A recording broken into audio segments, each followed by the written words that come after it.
Joining us now, Democratic Congressman Jim Himes of Connecticut. And Congressman Himes is here to talk about a new documentary that we're going to focus on in just a moment. I got to ask you about your colleagues, though. I know behavior like this, it's not against the law to send a text.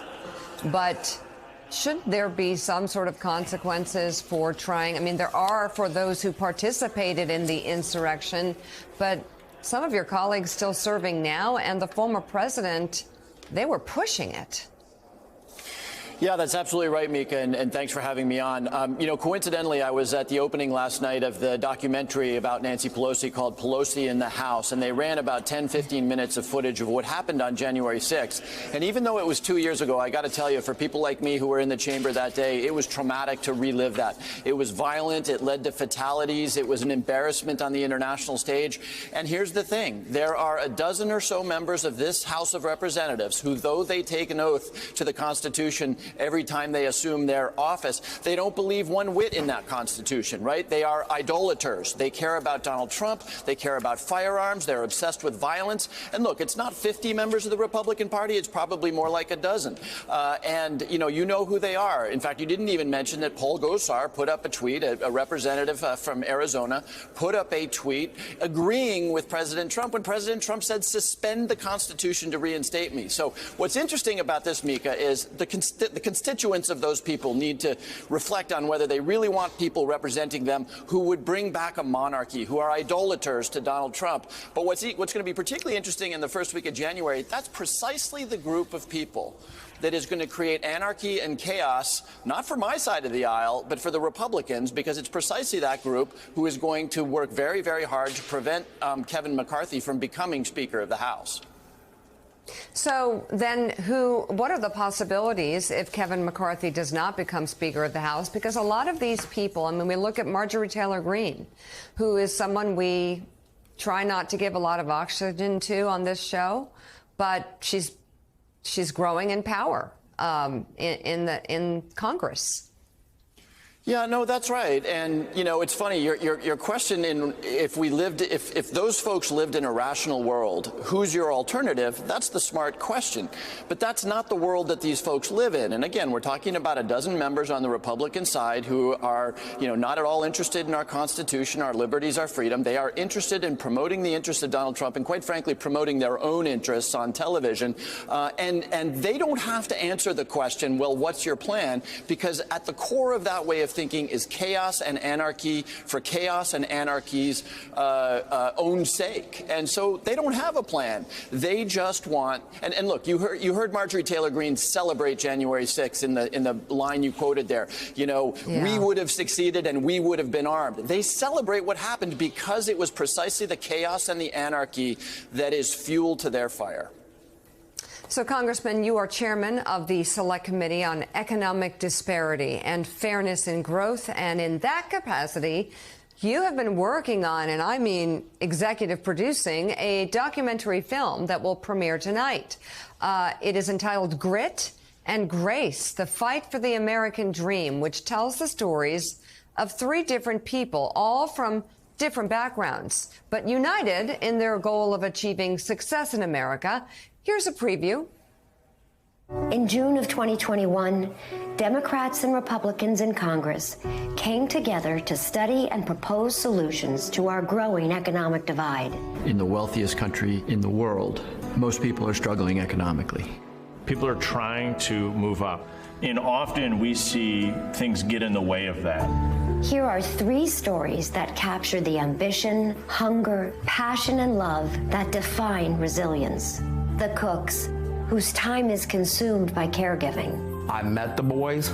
I didn't see special needs. Alicia Villanueva, who found passion in sharing her culture's riches. I was thinking how I can contribute to this country. And Joseph William Graham Jr., still ambitious in the face of injustice. Can we achieve human dignity and build a life for your family that's stable and a legacy to leave behind them? A legacy of grit and grace. Wow, that's SJP narrating that. This 30-minute film is the first of its kind documentary film produced by Congress. And as the EP, Congressman Himes, What were you hoping to accomplish with this, with these beautiful stories? Well, Mika, when Speaker Pelosi asked me to chair this committee, I thought we're going to do what a committee does. We're going to produce a report with recommendations, and we've done that. But I also thought, and again, this takes me back to January 6th, I also thought that here is an opportunity to tell a bunch of American stories. And when you get out of this building, when you get out of Washington, D.C., you discover that people are not stereotypes. And you know, you heard briefly from our three characters there, three real people who are struggling with dignity and hope and aspiration. They've all had a really tough time, but you know, they wake up every morning deciding that this is going to be their day. And you know, we were just talking about one of the most brutal moments in our history, January 6th. These are real Americans who, despite the challenges they have, they are optimists, they're aspirational, and they're the very best of America. And my objective here was to, look, the report will speak to your head.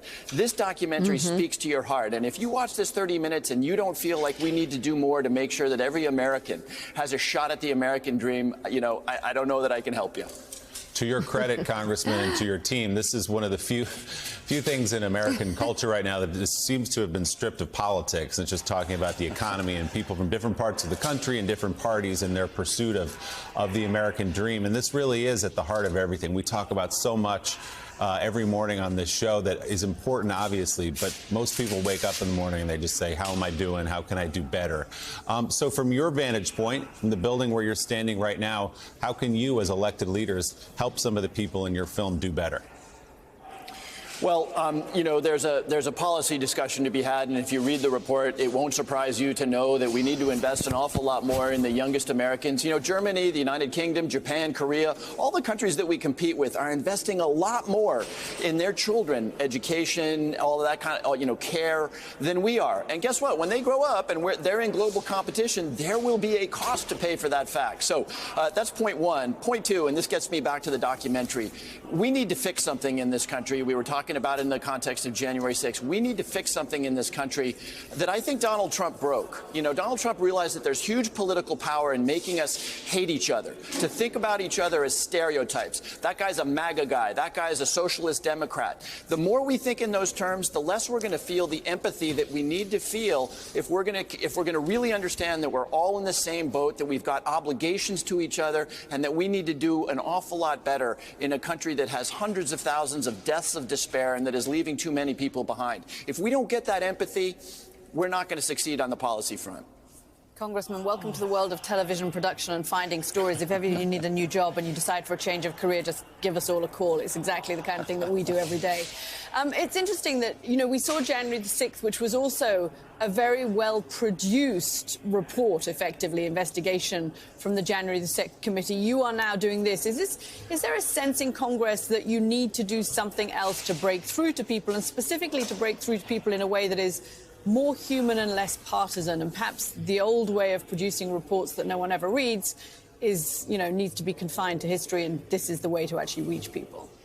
You know, I'm glad you asked that, because it wasn't a coordinated effort, but you're absolutely right. This documentary, which I think is first of its kind, and of course the way the January 6th committee told its story, are real breaks from the way Congress typically does hearings, right? Which, let's face it, are really boring, and they feature lots of people like me pontificating for 5 minutes. You know, that may be satisfying for the people in the room, but it doesn't tell a story. It's not satisfying. And yes, you know, and let's go to the very core of the problem we're addressing here. Most Americans think, oh my gosh, what happens in the Congress, these people don't care about me, they don't know me, they don't listen to me. And if we find ways to both listen and to communicate in authentic and compelling ways, we're going to help stitch back that confidence that I would hope Americans would have in their democracy.